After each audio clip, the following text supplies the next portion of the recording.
আমি যতবার যাই ততবার আবু তালেবের কবর আমাকে কাঁদায়। আমি গত মাসের 16 তারিখে ছিলাম, 17 তারিখে ছিলাম মক্কা। যখনই আমি যাই ওইখান দিয়ে যাইতে দেরি, চোখে পানি আসতে দেরি করে না, ওই কবর আমাকে কাঁদায় দেয়।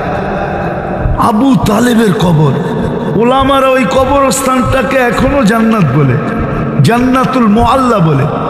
মদিনার কবরস্থানকে কি বলে? জান্নাতুল বাকি। মক্কার কবরস্থানকে বলে জান্নাতুল মুআল্লা। কার পাশে শুয়ে আছে? খাদিজাতুল কুবরা রাদিয়াল্লাহু তাআলা আনহার পাশে শোয়া আবু তালেব, মুহাম্মদুর রাসূলুল্লাহর চাচা, যেই রসুলের রক্ত পান করলে জাহান্নাম হারাম হয়ে যায়, হারাম। হুজুরে জিজ্ঞাসা করেন, বুখারীতে আছে বাবুল হেজামার ভিতরে আল্লাহ রসুল শিঙা লাগাইছেন, শরীরের দূষিত রক্ত বাহির হয়েছে, সাহাবীর হাতে উঠায়া দিছেন, বলছে বাহিরে নিক্ষেপ করো। উনি বাহিরে অন্তরালে যে চাইটা খায়া ফেলছে। ফিরা যখন আসছে তো আল্লাহ রসুল জিজ্ঞাসা করছে, কি করলে? যা করতে বলছেন তাই করছি। নিক্ষেপ করতে বলছেন নিক্ষেপ করছি। তো আল্লাহ রসুল জোর দিয়া জিজ্ঞাসা করছে, কই নিক্ষেপ করছিস বল? তো বলছে, ইয়া রাসূলুল্লাহ, অন্তরালে নিয়ে গেছিলাম নিক্ষেপ করার জন্যই, কিন্তু সুঘ্রাণ ছাড়া কিছু ছিল না। সুঘ্রাণ ছাড়া মনটাকে মানাইতেছিলাম, কিন্তু মন মানতে ছিল না। জিহ্বা যে কখন অগোচরে চাইটা ফেলছে তাও জানি না। আল্লাহ রসুল বলছে, তোর শরীর জাহান্নামের উপরে হারাম। অথচ আবু তালেবের শিরা উপশিরা তো একই, মুহাম্মদুর রাসূলুল্লাহ সাল্লাল্লাহু আলাইহি ওয়াসাল্লাম আর আবু তালেব রক্তের সম্পর্ক, আপন চাচা, একই রক্ত, দুই শিরায় উপশিরায়। এই রক্ত তো তাকে বাঁচাইতে পারলো না। ওই রক্ত তো পেটে যাওয়ার সাথে সাথে বলল, শরীর তোর জাহান্নামের উপরে হারাম। নিজের হাতে তো কবরে নামাইলেন। আল্লাহর রসুল আনাস ইবনে মালিক রাদিয়াল্লাহু তাআলা আনহু দস্তরখানে খাওয়ার পরে হাত মুছছিলেন, হাত। উনি জীবনে এটাকে পানি দিয়ে পরিষ্কার করেন নাই, আগুন দিয়ে পরিষ্কার করতেন, আগুন দিয়া। ময়লা হয়ে গেলে আগুনে নিক্ষেপ করতেন, ময়লাগুলাকে আগুনে ছাই বানায় ফেলতো, বাহির হওয়ার পরে ছাড়া দিতেন, ফকফকে হয়ে যেত। একটা সুতা জীবনে পোড়াইতে পারে না, একটা সুতা, একটা সুতা পোড়াইতে পারে না। অথচ আবু তালেবকে নিজের হাতে কবরে নামাইছে। নামায়া চোখের পানি ছেড়া উপরে তাকায় একটা চিৎকার দিছেন, আম্মি মা তারাক্তালি সাবিলা, চাচা আমার জন্য কোনো রাস্তা রাখলেন না। বললাম কলেমা পড়েন, পড়লেন না। বললাম ঠোঁট হেলায়া দেন, তাও দিলেন না। বললাম চুপ থাকেন, কিচ্ছু বললেন না। আপনি শেষমেশ বললেন আলা মিল্লাতি আব্দুল মুত্তালিব, আব্দুল মুত্তালিবের ধর্মের উপরে চলে যেতেছে। ওই চাচা যে 44 বৎসর মুহাম্মদুর রাসূলুল্লাহ। আমি তো বাংলাদেশে কাঁদি কেন জানেন? বাংলাদেশের এই জিনিসগুলা দেখলে আমাকে অনেক বিরক্ত করে। লেখা আছে ইসলামী মহাসম্মেলন, কি কোথাও পাবেন ওয়াজ মাহফিল, কোথাও পাবেন তফসির মাহফিল, এটাই তো। আজ খুব কম পাবেন সিরত মাহফিল। শানে রসালত, শানে সাহাবা, শানে উলামা, শানে আউলিয়া। আমাদের চেয়ে অলিদের ভক্ত কে আছে বাংলার জমিনে? আর আমাদের চেয়ে বেশি অলি সম্বন্ধে বলতে পারবে এরকম কোন বেটা আছে? অহংকার করে বলতেছি না। রসুল তো আমরা চিনি না, আজকে চিনে না দেখেই তো আমার যুবকরা এইভাবে চুল কাটে, আমার যুবকরা এই পোশাক পরে, আমার যুবতীরা এই ভেষে রাস্তা ঘাটে চলে। আবার জাতি রসুলকে চিনে না দেখা আজকে রসুলের সুন্নত আমাদের ঘরে ঘৃণিত, আমাদের ঘরে দীক্ষিত, আমাদের ঘরে অবহেলিত, আমাদের ঘরে লাঞ্ছিত, আমাদের ঘরে বঞ্চিত। আমাদের মতো কয়েকটা হুজুরের পোশাক দেখে আল্লাহ ফেরেশতা নামায় দিবে? 99 উম্মত রাসূলের সুন্নতকে ফুটবলের মতো লাথি দিতেছে। রায়পুরের মানুষ একটা কথা মনে রাখেন, আজকে আল্লাহ নিজের নাফরমানি সইতে পারে। যদি না সইতেন তাইলে টক শোতে বৈশাখ কোন নাস্তিক কোন খোদাদ্রোহী আল্লাহর বিরুদ্ধে বলতে পারতো না। প্রমাণ বাকশক্তি কার? কে দিছে? আল্লাহ কি এটা নিতে জানে না? আল্লাহর কি ক্ষমতা নাই? হ্যাঁ, হায় হায় হায় হায়, আল্লাহর বলে ক্ষমতা নাই? নাই। প্রমাণ উপরে তাকাইলেই দেখা যাবে রফা সামা বিগাইরি আমাত, যে আল্লাহ খুঁটি ছাড়া 6 আকাশ 7 আকাশকে দাঁড় করাইতে পারে, ওই আল্লাহ দেওয়া বাকশক্তি চুটকিতে ফেরত নিতে পারে। হাজারো মানুষের নিয়ে গেছে, আমি নাম বলবো না, মিডিয়ায় ঘাটলে পাবেন। এমন ব্যক্তিত্ব বাংলাদেশে আছে যাকে বাংলাদেশের কোনো মানুষ নাই না চিনবে। বাকশক্তি ছিল, আজকে আল্লাহ নিয়ে গেছে, কথা বলতে পারেন। হ্যাঁ হ্যাঁ, তাইলে ওই টক শো আল্লাহ নিতে পারে না? আল্লাহ নেয় না কেন? আল্লাহ বলে আমার ব্যাপার, তো আমার ব্যাপার, আর আমি তোমাদেরকে ইচ্ছা স্বাধীনতা দিছি, বিদায় আমি হরণ করতে চাই না, আঙ্গুল দিতে চাই না। আল্লাহ ইচ্ছা স্বাধীনতা দিছে যুবক, তোমাকে আমাকে। বেশি ইচ্ছা স্বাধীনতা দেন নাই, 5টা দিছেন। কয়টা? যেই কোনো শিক্ষায় শিক্ষিত হইতে পারো, যেই কোনো পেশায় পেশাজীবী হইতে পারো, যেই কোনো মত আদর্শে তুমি আদর্শবান হইতে পারো, যেই সমর্থ থাকলে যেই কোনো সোসাইটিতে বাস করতে পারো।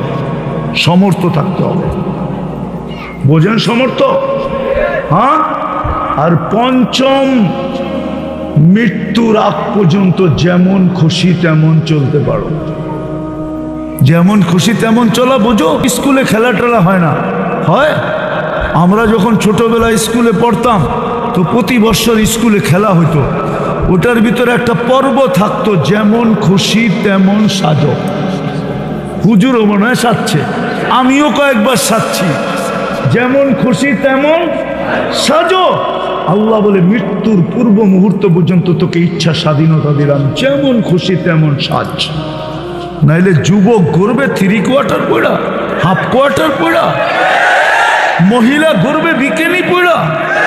এই দেহটা কে দিছে? কার তৈরি? কে সাজাইছে? আবার ও পড়বে বিকেনি, ঠিক না? বিকেনি চিনো তো না? চিনো না? আর চিনে, ফিডার তো খায় না। হ্যাঁ, সারা রাত্র তো এই জগতেই ঘুরতে থাকে, ঠিক না? মজা লইতে থাকে যুবকরা, থাকে তো বহুত দূরে, না ধরতে পারে না ছুঁতে পারে। শেষমেশ যখন আবেগ বেশি বেড়া যায় তো মোবাইলে টাচ করিয়ে একটা চুমা লাগায় দেয়, ঠিক না? এটা করো না? তওবা করো, তওবা করো। আল্লাহ ইচ্ছা স্বাধীনতা দিছে দিকে তুমি বেঁচে গেছো, আমি বেঁচে গেছি। তো যেটা বলতেছিলাম, নিজের নাফরমানি সহ্য করেন, কিচ্ছু বলেন না, কিন্তু রব্বে কাবার কসম বন্ধুর নাফরমানি কখনো সহ্য করেন না, না না না না। আমি তো চিনি ওদিয়ে খলিল চিনি, যেখানে ইব্রাহিম খলিল শুয়ে আছে। ইব্রাহিম খলিলুল্লাহর কবর যেখানে, রওজা যেখানে, ওদিয়ে খলিল। আমি চিনি ওই জায়গা। আমি ওদিয়ে মুসা চিনি, যেখানে মুসা আলাইহিস সালাম শুয়ে আছে। 70 জন নবী শুয়ে আছে যেখানে, ওই জায়গা আমি চিনি। যেই মাটির কোনায় কোনায় বরকত, বারাকনা হাওলা, আল্লাহ নিজে বলতেছে ওই মাটির কোনায় কোনায় বরকত। ইসলামের সর্বপ্রথম কেবলা বাইতুল মুকাদ্দাস, এক রাওয়ায়াতে আছে। বাইতুল মুকাদ্দাসের 40 বছর পরে বাইতুল্লাহ হয়েছে, যেখানে 1.25 লক্ষ নবীদেরকে আল্লাহ জীবিত করে একত্রিত করছেন। নবী সম্মিলন, যেমন ওলামা সম্মিলন হয় না, নবীদের সম্মেলন হয়েছে ওই বাইতুল মুকাদ্দাসে, ইমামতি করছেন আমাদের নবীজি, বক্তৃতা দিছেন আমাদের নবীজি। শুধু বক্তৃতা না, ১৬ লক্ষ নবী আমাদের নবীজির বক্তৃতা শুনা তাকলাইগা গেছে যে এই প্রশংসা কি করে সম্ভব হবে না। কেন? যে আল্লাহর হাবিব, সে করবে না তো করবে কে? এই জন্যই আমার ভিতরে ব্যথা বেশি। আমি আপনাদেরকে শুনাইতেছি তুর পাহাড় দেখা শুনাইতেছি, আমি ওই জমির চৈসা শুনাইতেছি আপনাদেরকে। এত আবাবিল আল্লাহ হুকুম দেয় না কেন? অথচ হাতিকে পাউডার বানায় দিল যে আল্লাহ আবাবিল দিয়া, ট্যাঙ্কেও তো পাউডার বানাইতে পারে, ঠিক না? হ্যাঁ, ওটা অ্যানালগ হাতি ছিল, এটা ডিজিটাল হাতি, ঠিক না? কি ট্যাঙ্ক ডিজিটাল হাতি না? তোপ কামান ডিজিটাল হাতি না? এটাকে পারে না পাউডার বানাইতে? না পারে না? কেন পাঠায় না? কেন? কান্দতে তো এরা কম কান্দে না। যাও ওলামারা কত কান্দে দেখো। আল্লাহ রসুল জিজ্ঞাসা করছিলেন, আমার উম্মতকে কি আখেরাতে শাস্তি দিবেন? এক হাদিসে আছে আল্লাহ বলছে, আপনার উম্মতকে আমি 2 জায়গায় শাস্তি দিব। বলছে একটা শাস্তি দুনিয়ায় দিব, দুনিয়ায় যদি পুত পবিত্র না হইল তাহলে কবরে দিব, কিয়ামতের মাঠে আপনার উম্মতকে শাস্তি দিব না। কেননা কিয়ামতের মাঠে তো আমি আমার পক্ষে সাক্ষী হিসাবে দাঁড় করাবো। এই জন্য 2 জায়গায় আপনার উম্মতকে নিষ্পাপ করে দেব। তো যেটা বলতেছিলাম, আজকে নবীর আদর্শকে দীক্ষিত, আমাদের কাছে ঘৃণিত, আল্লাহ এই জন্য ফেরেশতা পাঠান। আজও যদি আমরা তওবা করি, আর যদি শুধু বেশি লাগবে না, একটা আদর্শের উপরে সবাই উঠে, একটা, আমার কাছে সময় নাই, প্রমাণ আছে আমার কাছে, একটা আদর্শের উপরে যদি আজকে পুরা উম্মতে মুহাম্মদী উঠে, আজকে উঠে, কালকের থেকে দুনিয়ার পটভূমি চেঞ্জ হয়ে যাবে। আমার কাছে প্রমাণ আছে, প্রমাণ। আজকে যদি উঠে, সেটা হলো 5 ওয়াক্ত নামাজের উপরে যদি উঠে। কয় ওয়াক্ত পড়বেন? কে কে পড়বেন দেখি? পাক্কা ওয়াদা? নামান নামান নামান। জমিন প্রতিদিন বলে আল্লাহ অনুমতি দেন না, পেটে নিয়ে নিব, পেটে। আল্লাহ বলে কেন নিবে? তো বলে 24 ঘন্টা তোমার নাফরমানি। একটু ভাবি না আমরা 24 ঘন্টা আল্লাহর নাফরমানি করি কতটুকু? আবার জমিন এটাও বলে 24 ঘন্টা তোমারটা ভোগ করে। ইয়ানদুর বিআইনিকা ওয়া ইয়াসি, তোমার দেওয়া চক্ষু দিয়া দেখে তোমার নাফরমানি করে। ইয়াসমাউ বিউদুনিকা ওয়া ইয়াসি, তোমার দেওয়া শ্রবণ শক্তি দিয়া শুনে আর তোমার নাফরমানি করে। ইয়াতাকাল্লাম বিলিসানিকা ওয়া ইয়াসি, তোমার দেওয়া বাক শক্তি দিয়া বলে আর তোমার নাফরমানি করে। ইউমাইয়িজ বিআকলিকা ওয়া ইয়াসি, তোমার দেওয়া আকল দিয়া ভালো মন্দ বুঝে আর তোমার নাফরমানি করে। ইয়াতাফাক্কার বিকলবিকা ওয়া ইয়াসি, তোমার দেওয়া দিল দিয়া চিন্তা করে আর তোমার নাফরমানি করে। ইয়াবতিশু বিয়াদিকা ওয়া ইয়াসি, তোমার দেওয়া হাত দিয়া কর্ম করে আর তোমার নাফরমানি করে। ইয়ামশি বিরিজলিকা ওয়া ইয়াসি, তোমার দেওয়া পাও দিয়া চলে আর তোমার নাফরমানি করে।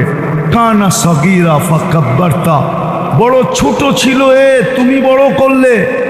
কানা যায়ীফা ফাকাওয়াইতা, বড় দুর্বল ছিল তুমি তো সুঠামত্ব দিলে।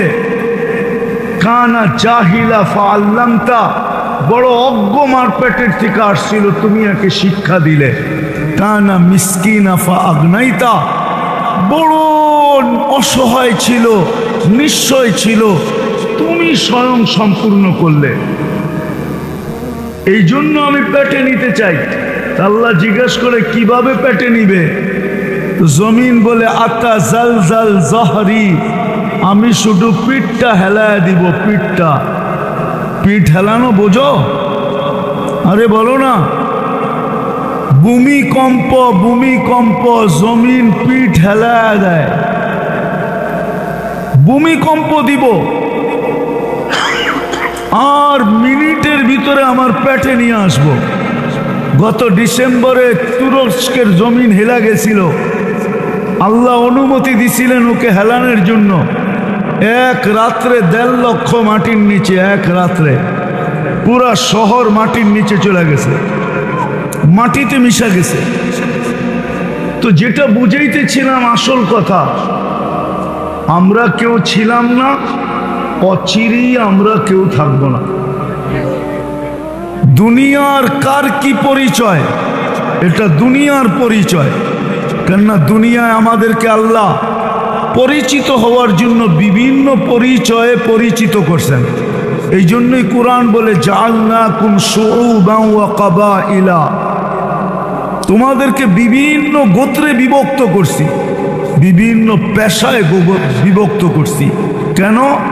লিতাআরাফু, এটা তোমার দুনিয়ার পরিচয়। কিন্তু দুনিয়ার পরিচয় নিয়ে আমার বিষয় না, আর আমার কথা লম্বা হবে না। কিন্তু দুনিয়ার পরিচয় নিয়ে আমার বিষয় না। আমার বিষয় হলো কালকে যে চলে যাব, আল্লাহর কাছে আমি পরিচিত কতটুকু। দুই শ্রেণী ব্যতীত সবার চিন্তা করা উচিত। কিন্তু এক শ্রেণী হলো বাচ্চা, যে এখন পর্যন্ত প্রাপ্ত বয়স্ক হয় নাই, তার চিন্তার প্রয়োজন নাই। কেননা কলম তার থেকে উঠানো, কলম তার বিরুদ্ধে যায় না। রুফিয়াল কলম সবই হাত্তা ইয়াবলুগ, বাচ্চা যতক্ষণ পর্যন্ত প্রাপ্ত বয়স্ক না হয়, কলমের বিরুদ্ধে যায় না। দ্বিতীয় হলো পাগল, কলমের বিরুদ্ধে যায় না। এই দুই শ্রেণী ব্যতীত আমাদের সবার চিন্তা করা উচিত। যদি আমি আজ রাত্রেই চলে গেলাম, তো আল্লাহর কাছে আমার পরিচয় কি? দুনিয়ায় তো আমার পরিচয় আছে, যুবকের তো যৌবনের পরিচয় আছে, পুরুষের তো পুরুষত্বের পরিচয় আছে, নারীর তো নারীত্বের পরিচয় আছে। পরিচয় হিসাবে মেনে নিলাম। কিন্তু বলো যুবক, আজকে রাত্রে যদি চলে যাই, তুমি চলে যাও আর আমি চলে যাই, আল্লাহর কাছে আমার পরিচয় কি? কেননা আজকে সূর্য তো ডুবতে ডুবতে বলতে বলতে ডুবতে ছিল। সূর্য যখন ডোবে তো বলতে বলতে ডোবে। লান আউদ ফি হায়াতিকা আবাদা, হতে পারে তুমি আর কোনোদিন আমাকে উঠতে দেখবে না। বাংলাদেশের জমিন থেকে যখন ডুবতে ছিল, তো সূর্য বলতে বলতে ডুবতে ছিল, হইতে পারে বাংলাদেশের মানুষ তোমরা কালকে আমাকে উঠতে দেখবে না, না, না, না, না। তুমি বলবে এত বড় একটা দেশ, 20 কোটি মানুষ, এক রাত্রে সব শেষ হয়ে যাবে? চলো আমি তোমাকে দেখাই। হুজুরকে জিজ্ঞাসা করো তো, কওমে লুতের সংখ্যা কত ছিল? আমি তো চোখে দেখা বলতেছি তোমাদেরকে, কেননা আমার কাছে কিতাবি এলেম নাই, চোখে দেখা আছে। আমি তো ডেড সি দেখা আসছি। কওমে লুতকে যেখানে ধ্বংস করছে, ওই জায়গা নিজের চোখে 2 চোখ দিয়ে দেখা আসছি। এরকম একটা ধ্বংস স্তূপ দেখি নাই। কোরআনে যত ধ্বংস স্তূপের কথা বলা আছে, সব আমার এই 2 চোখে দেখা শেষ। আমি দেখা বলতেছি, এটা কোনো ব্যাপার না।